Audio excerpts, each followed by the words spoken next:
স্নান করে খাওয়া দাওয়া সেরে স্কুল থেকে ফিরে এসেই ছাদে চলে আসি। সারাদিনে একবার গাছগুলোকে না দেখলে যেন শান্তি মেলে না। ঠিক যেমন মায়েরা তার বাচ্চাদের মুখ না দেখলে তার শান্তি হয় না, ঠিক সেরকমই। খেয়ে দিয়ে উঠেই চলে আসি। ছুটির দিনগুলোতে সকালবেলা ঘুম থেকে উঠেই আগে ছাদে আসি, গাছগুলোকে জল দিই। কিন্তু কদিন তো বৃষ্টি হচ্ছে, তাই আর জল দেওয়ার প্রয়োজন পড়ছে না। তাই স্কুল থেকে এসে তারপর ছাদে আসি। তো ছাদে এসে দেখলাম আমার লেবু গাছের গোড়ায় দেখো কত শাক হয়েছে, নোটে শাক। তাই এই নোটে শাকগুলো তুলে নিলাম, কিছু ভাজি করে খেয়ে নেব। কারণ লেবু গাছের গোড়ায় থাকাগুলো লেবু গাছের সারগুলো খেয়ে নিচ্ছে। এই যে এখান থেকে তুলেছি, এই লেবু গাছের তলাটা থেকেও তুলতে হবে। এই যে দেখো নোটে শাক হয়ে রয়েছে। তো চলো তুলে নিই।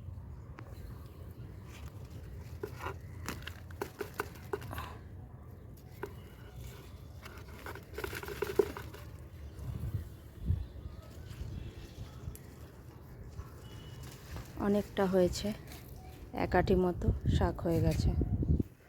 এতটা শাক হয়েছে, এর গোড়াগুলো কেটে আবার ছাদেরই কোনো গাছের তলায় দিয়ে দেব, পচে বা মাটিগুলো তাদের সাথে মিশে যাবে। তো দেখো আমার কুমড়ো গাছগুলো কি পরিমাণে বাড়ছে। জানি না আদৌ একটা কুমড়ো হবে কি না, কিন্তু শাকটাও তো খেতে ভালো লাগে, পাতাটাও খাওয়া যায় বড়া করে বাটা করে। তো সেই জন্যই হতে দিচ্ছি, হোক, ওরা কত দূর যেতে পারে দেখি। আর কুমড়ো হলে তো প্রফিটই প্রফিট। এদিকে দেখো দুটো পেয়ারা ধরেছে, পেয়ারাগুলো প্রায় ডাঁসা হয়ে এসছে। এই পেয়ারা দুটো যে গাছটাতে রয়েছে সেটা হচ্ছে একটি থাই ভ্যারাইটির পেয়ারা। এটি পাকলে নাকি এর ভেতরটা লাল হয়। তো দেখা যাক, ওই জন্যই পাকার জন্য রেখেছি। কত বড় হবে জানি না, টবটা তো খুব ছোট, একটা বড় টবে দিতে হবে। আর এখানে জবাটা দেখো কি বিশাল একটা জবা ফুল। এর প্রথম থেকেই জবা গাছটার প্রচুর ফুল হয় এবং এই রকম বড় বড় জবা হয়।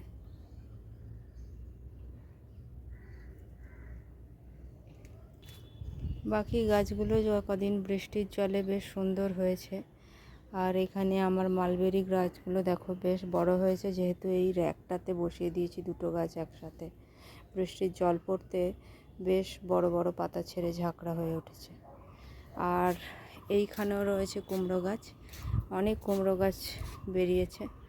আর ওই দেখো দুটো বরবটি ঝুলছে, এই দুটো পেরে নেব, নিয়ে চলে যাব, নাহলে পেকে যাবে।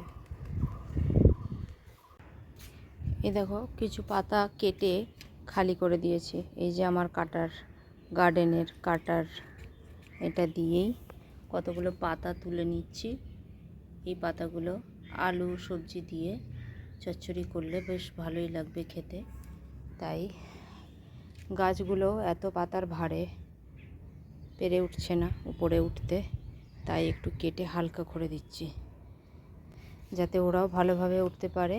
আর বড় বড় পাতা অর্ধেক গাছের খাবারই খেয়ে নিচ্ছে।